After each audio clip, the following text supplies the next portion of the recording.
Welcome to the Connected Leaders Academy virtual conference designed to reshape your vision of transformation. As we navigate the evolving business landscape, our speakers will unveil innovative strategies to manage and initiate change. Prepare to adapt, innovate, and lead, ensuring your role as a catalyst in this transformative era.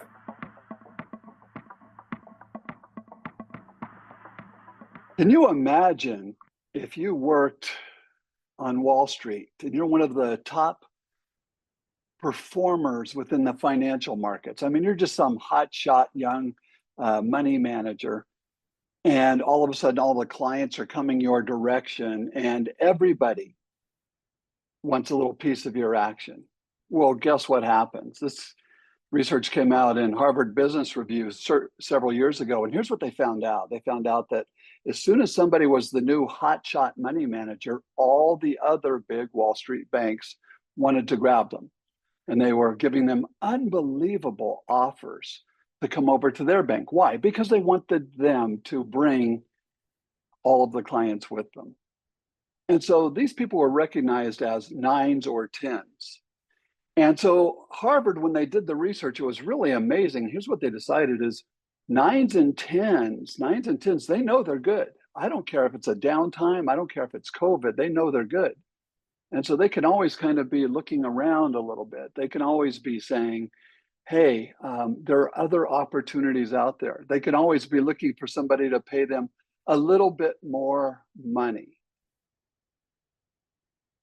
But then they found out that there is a time when nines or tens stop looking around, and when they settle down, and when they stay, and when they're happy, and you don't even have to pay them as much money. You know what that was? It's when for the first time ever, they felt like they were around other nines and tens. They went, these are my people. I like it here. This is my team. Let's go.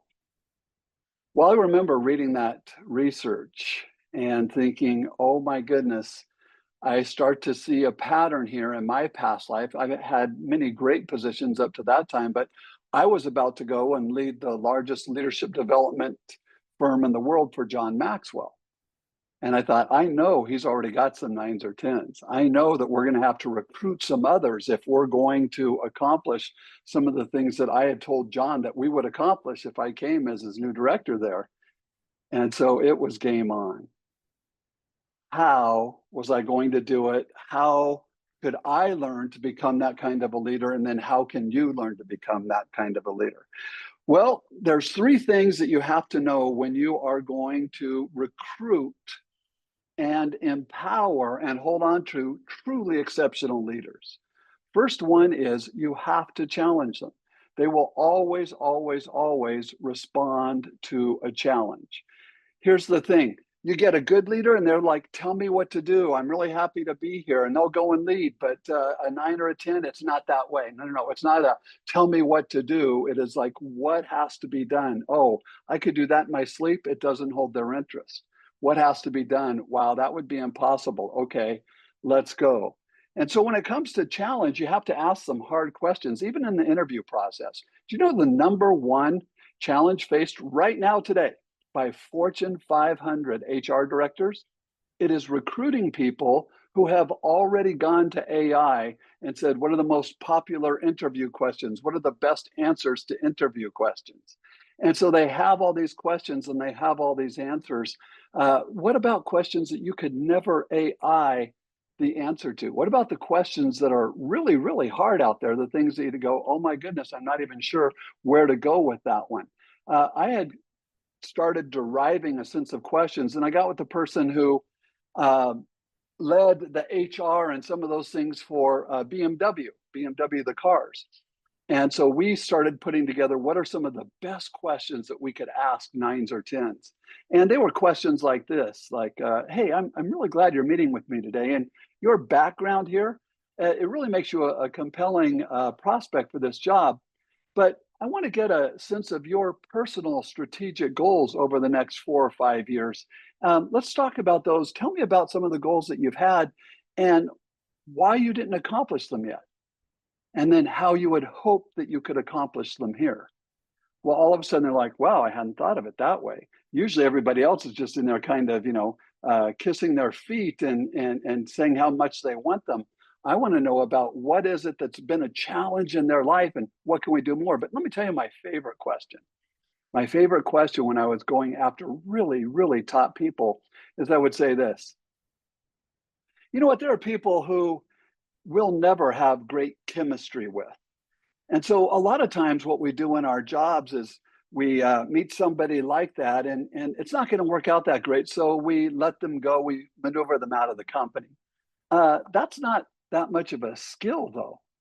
So what I'd like to hear from you is when is a time in your life that instead of moving them out of the company, you spent the extra time to figure out what it was going to take to get them to achieve at the highest levels. And so you got them into the company and doing their very best, and it ended up working out, even though you didn't originally have chemistry. Tell me about one of those instances.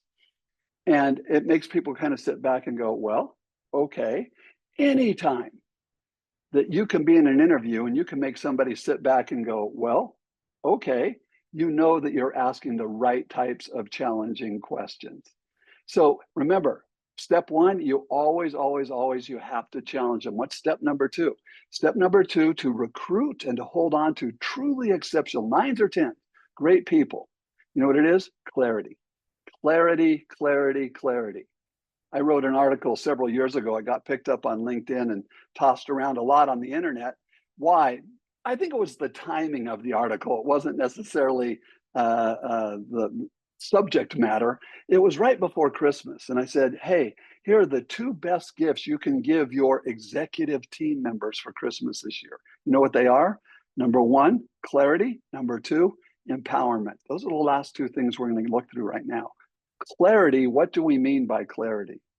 If you have somebody who's truly exceptional, they have to know what responsibility do they have and what responsibility do they not have.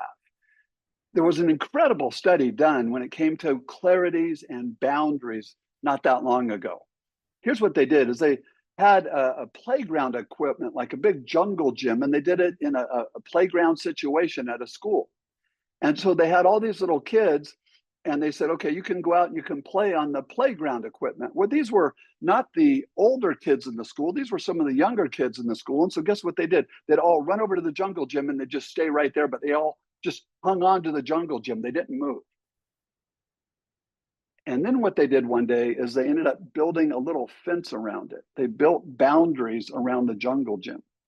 For the first time ever, those kids came down off the jungle gym and they started using all of the space around them all the way up to the boundaries. Why? Because when they had clarity in their life and they knew that all of this was going to be safe, outside of that, it wasn't safe. Oh my goodness. Then they could start to take advantage more and more of the situations. After that, they took that study with kids and they started to say, does that apply in the work world? Does that apply in our own leadership? And they found out it did. One of the best things that you can do for great leaders is to ask them exactly what do you want to do and do you know where you have clarity and when you don't. Some of the sharpest leaders I've personally ever met in my life, I asked them this question. Is there anywhere in the world within your job situation right now where you really need more clarity? And they sit and they think and they go, no, I don't think so. And here's all I want to do, give them a raise, hire them. Why? Because they have been proactive and they have gone out and they could have found out what can I do? What can I not do? And so they say, I have to operate within this realm right here and I can kill it there. I don't have to worry about it. I don't have to go get permission. I can do whatever it takes. You have to give your top leaders clarity. Last thing that you have to give them is empowerment. Empowerment. Now, let's talk about empowerment because everyone talks about, oh, empowering leaders, empowering leaders. No. Most people get it way, way, way wrong on this. Let's go all the way back to the root word of empowerment. It wasn't ever used until the 1600s. And it came from, this is not rocket science. It came from 2 words, em and power. Empower, right? But em, if you look at the root word for that, you know what it is? It's not em, it's them. It's them, it's the other person. Other person power. That's where that root came from. It's like I have this big pitcher, and instead of having liquid in it, it has, well, let's say it's liquid. It's not even liquid courage. You know what it is? It's my power in a situation. And then I take a big glass, and that's their glass, and I take my pitcher and I pour my power into their glass and I hand it to them. Here's where we get it wrong. So often we want to fill that glass half with water first and dilute their power, or let them know, okay, you're in charge, but ultimately I'm still in charge. Let me ask you a question. Why? Why did you do that? Do you think Jamie Dimon at JP Morgan Chase, that he's got all these incredible people working all over the world for him, that he goes around saying, well, ultimately, I'm really in charge here. I'll make the decisions. Are you kidding me? There's no way. He goes and finds unbelievable ladies and gentlemen who can make decisions and do their very best work, and he fully empowers them. When you have that picture, you take it out of you, you give it to them. Now somebody comes to you and they go, hey, Dr. Rob, what should I do in this situation? I'll say, I don't know, go ask Mary. Well, yeah, I know, but you're in charge, you're the CEO. I said, yeah, but I'm not in charge of that area. I gave Mary, I empowered her, she's in charge of that area. Yeah, I know, but she's not here today. And so I said, excuse me, if you ask me one more time, this isn't going to go well for you. I'm not in charge of that area. Mary's in charge of that area. When I need to know what's going on in that area, guess what I do? I go ask Mary, because she's a great leader and she has been fully empowered. Hey, friends, one of the problems that I see with so many leaders, and they're good leaders, they're good people, but they don't fully empower others. You cannot fully empower a 6, a 7, maybe even an 8, but you want to keep a 9 or a 10 around, you better fully empower them. And they've got to know it. And guess what they're going to do sometimes? Blow it, make mistakes, really do something they shouldn't have done. You know why? Because they're fully human, just like you. What, are you going to say you've never blown it? You've never made mistakes? You've never been vulnerable enough to admit all of this stuff? Hey, when I have leaders that make mistakes, I just think, oh my goodness, I would have made so many more mistakes by this time than they have in that particular area. But do they know? I mean, people will die for you. They will not let you fail if they know that you care for them, you've given them clarity, and you've fully empowered them. And so anytime I was running a big company or a big operation, I felt like I had 4 or 5 other people who I worked with, worked alongside of, who I was responsible for, but they were running their own company. It just happened to be a very small part of my company. And so together, that was theirs. That was 100% theirs. They ran their part, I ran my part, and we all did our very, very best for each other. Now, I promised when we were coming up to this talk that I was going to say, hey, how do you find 9s or 10s? How do you recruit them? How do you hold on to them? But then how do you make sure that you are a 9 or 10? How do you continue in that journey? How can you continue in your leadership and be a lifelong learner? This entire day that has been put together by the Leadership Academy by Jose and all the great people, it's all about leadership. I mean, we're the connected leaders, right? Are you really growing in your leadership? There are 6 areas that the research shows would be what they would be called is grandparent areas. Why? You work on these areas and it's like they're the parents and then they're the grandkids underneath them. They're the grandparent areas that you work on these and it lifts up everything else. 6 areas, things that you can do so that you can make sure that you are becoming a 9 or a 10, or if you're a 9 or a 10, you're going to keep going. You know what I do is I love hiring leaders and they say, that person's great, aren't they? I said, yeah, on a 1 to 10, they're about a 14. I don't ever want to hire a leader that's wherever I am. I always want to hire somebody better than me and I want to love them and I want to empower them. But what can you do? 6 areas. Let's start with the first one. The first one is vision. Vision. Kouzes and Posner's have done, Kouzes and Posner, they've done more leadership research than anyone else. Over 30 years, asking over 10 million people different questions. Unbelievable, the books they've come out with, things like Leadership Challenge and others. But one of my favorites that they did is called The Truth About Leadership. And here's what they found out. All of us who say we want to follow certain people. They ask why. The number one thing, the reason that you or I would give why we want to follow somebody else is because they're trustworthy. Number two is that they have vision. They have vision. They can articulate a place that is a preferred future that we want to go to.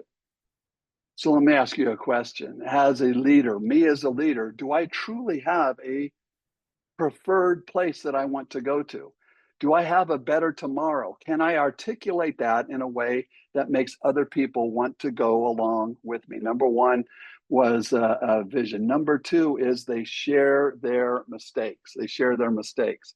Hey, if you can't tell, this isn't my living room. I'm in a hotel room. It's a fancy hotel. It's down in Dallas.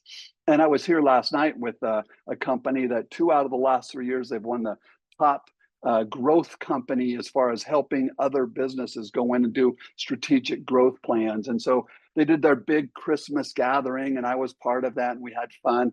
Had some younger leaders at the table I was at, and we were all in our nice suits and ties. As a matter of fact, I had on a darker suit, and I had this little purple pocket square going on, and I had this purple tie going on last night, right? So I had the dark suit and the purple pocket square, and it was looking good. And my pocket square, my tie was down. You know, I had my tie on and it was down, and I had my napkin in my lap, and I had some food on my mouth. So I lifted up my napkin to wipe my mouth, and I went like that. And my tie was on top of my napkin, and I wiped out my tie last night. Could you believe it? I wiped my mouth on my tie right in front of all these other people.